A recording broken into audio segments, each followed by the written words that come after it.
There is a saying which goes a bit like this: the man that looks to the past and the future is blind in one eye, but the man who looks to the future only is blind in both. Although this is something which we should heed at all times, in the case of the current coronavirus, it is particularly relevant because with the advantage of hindsight, we can see where we made big mistakes in the past, either from just sheer lack of knowledge at the time or from some misguided belief that covering things up for whatever reason will somehow make it less of an issue, something which continues in places around the world today. So with the biggest worldwide response to a pandemic in 100 years, how does the coronavirus or COVID-19 compare to the last truly global pandemic of Spanish flu from 1918 to 1920?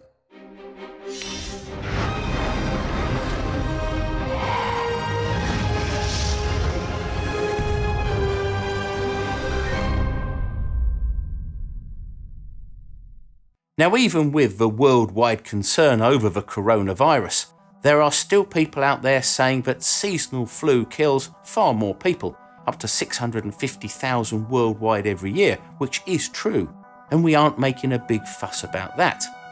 But, to coin a phrase, that's because it's one of the known unknowns. We know it will happen every year, and we are prepared for it, even though some years are worse than others.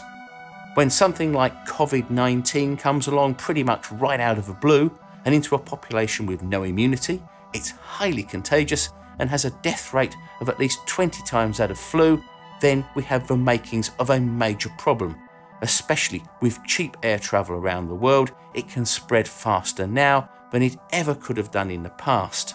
As we have seen with China, Italy and now other countries, a large sudden spike in cases requiring hospitalisation can almost crash even the best health services, not to mention the associated economic damage of a shutdown required to contain the outbreak, which in all probability will push the world into a recession. So reacting quickly with the best practices known at the time becomes essential. Even though the virus can't be stopped everywhere, the worst effects can hopefully be mitigated. We haven't seen a major pandemic in living memory. There have been many more localised epidemics involving various strains of flu, other coronaviruses including SARS and MERS, both of which are more deadly than COVID-19, and the deadliest of them all, Ebola. We have to go back just over 100 years to 1918 to see the world's last truly global pandemic.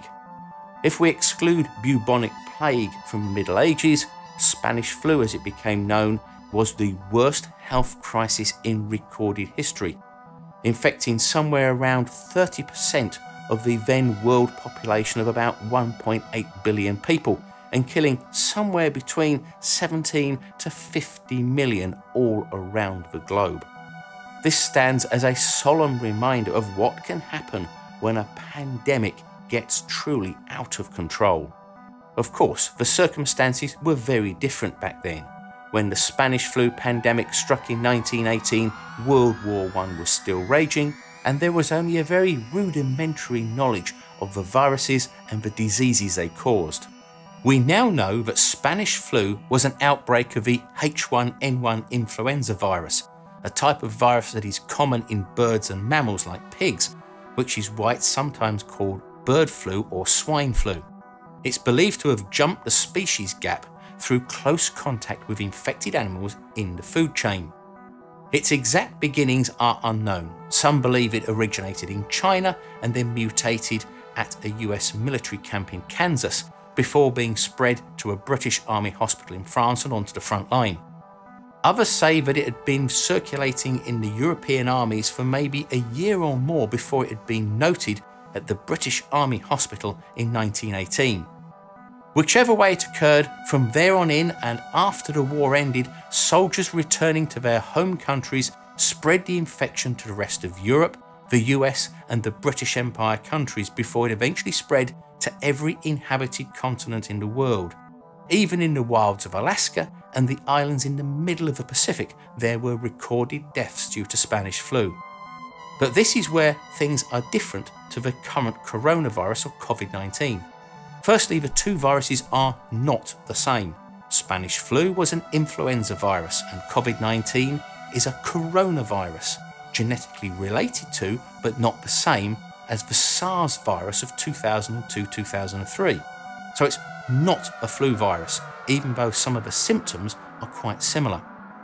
Although the common cold is also a coronavirus, it is much, much less potent than these newly emergent zoonotic viruses like MERS, SARS and now COVID-19. These have jumped from animals to humans in a very short space of time, and because of this, we have no natural or built-up immunity to them. The problem we now face is that in about 80% of the COVID-19 cases, the symptoms are mild, and with many people facing financial hardship due to the measures taken to counter the outbreak, there could be a fair number of them still at work or out and about spreading the virus. This means that the other 20% will need some sort of care or hospitalisation. And if a large number become infected, it becomes a numbers game, with far more people than there are beds or ventilators available, which is what we are now seeing, with all the knock-on effects to other people in the health service too.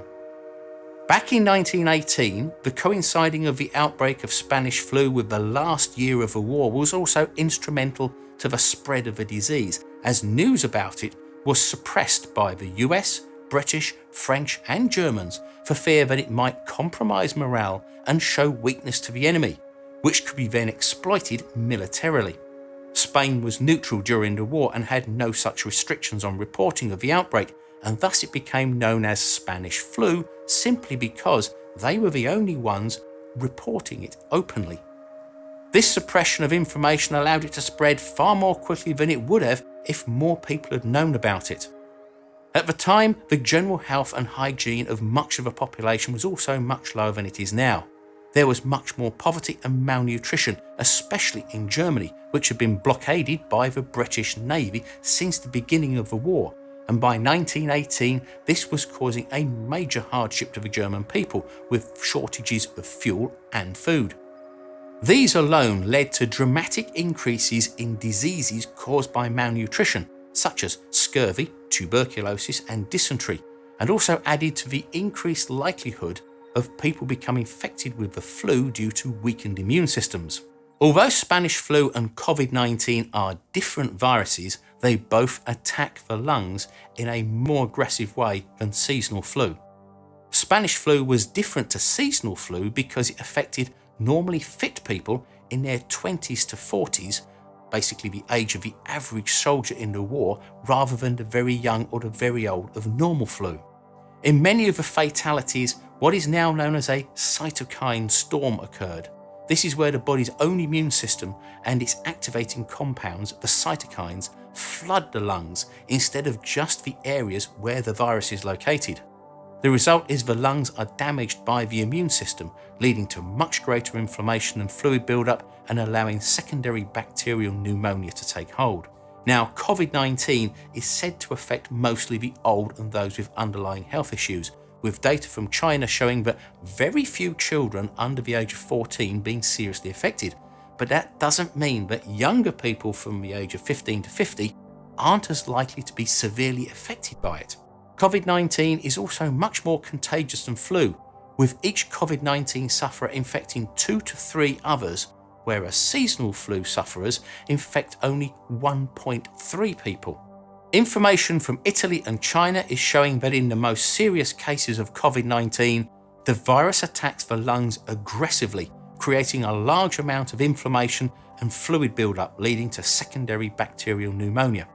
It's also been found that the virus attacks the heart directly, meaning that anyone with a heart problem, whether they know about it or not, is at a greater risk of a heart attack as well as severely reduced lung function. The cytokine storms, which were major killers in the Spanish flu, are also common in the worst cases of COVID-19 and if left untreated are usually fatal. Fortunately, over the last 2 decades and since SARS, much has been learned about how to diagnose and treat cytokine storms, but it requires medical professionals to be aware of it and to identify it quickly. Those who have survived the worst cases of COVID-19 are often found to have been left with lung damage, from the scarring of the virus itself and also the overreaction of the immune system. This brings us on to the mortality rate. For Spanish flu, it appears to have been around 2.5%, compared to normal flu of about 0.1%. That's 25 times more deadly. In a report from the Chinese Center for Disease Control and Prevention, the link is in the description if you want to view it, which looked at 42,672 confirmed cases, found that the mortality rate of COVID-19 was 2.3%, or roughly similar to Spanish flu. This means that COVID-19 is 23 times more deadly than seasonal flu. This 2.3% mortality rate was across all ranges from 15 upwards, but above 80 it climbs to 14.8%. As to those who get seriously ill and those who don't depends pretty much on how the individual reacts to the virus, rather than what age they are. An old, fit person with no health issues might have a mild infection, whereas an unfit younger person with health issues could be very seriously ill. The figures are skewed for the over 80s because they are far more likely to have underlying health issues. So how did the Spanish flu outbreak end? Well, it didn't just fade away after the initial wave. A second, much more deadly mutation spread in France, the US and Sierra Leone, a British protectorate at the time. It's thought that during the initial wave, civilians who fell seriously ill stayed indoors, and those with the milder form carried on in normal life, spreading the milder form of flu.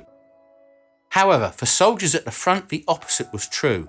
Those with the mild version stayed at the front, whilst those with the most severe form were sent back, taking the more deadly mutation with them to spread it into the hospitals and onto other new troops which were arriving. This is something that virologists look out for in outbreaks today, because if a virus reaches places where there is large-scale social upheaval, then there is a greater chance for a more deadly mutant strain to develop. In the end, Spanish flu peaked in October 1918, with cases dropping off abruptly in the following month, though its spread carried on more slowly around the world till 1920. The reason for this is believed that the most severe form killed many of those infected and thus it died with them. Another common occurrence is that flu viruses often mutate rapidly, becoming less lethal in the process. We still don't know how COVID-19 will react or mutate in the long run, and that even after containment measures are ended, that it won't bounce back with even greater severity. We will only know this in the fullness of time. Over the years since World War I, much more emphasis was placed on the casualties of the war rather than Spanish flu, and the deadliest pandemic since the bubonic plague, and that probably killed many more people than the war itself, was mostly forgotten about. More recently, since the outbreak of SARS and MERS, the far more deadly versions of coronavirus, there has been a new interest in how and why the Spanish flu spread so widely and was so deadly, so as to understand what might happen in a future pandemic like we are having now. It's been said many times that a new global pandemic is just a matter of when rather than if, but we live in a world that is interconnected in ways which would have been unimaginable back in 1918, with far better knowledge and ability to fight the virus, so it's almost impossible that the results would be the same. But this is still going to pose the biggest health crisis with all the knock-on effects that we have seen in our lifetimes.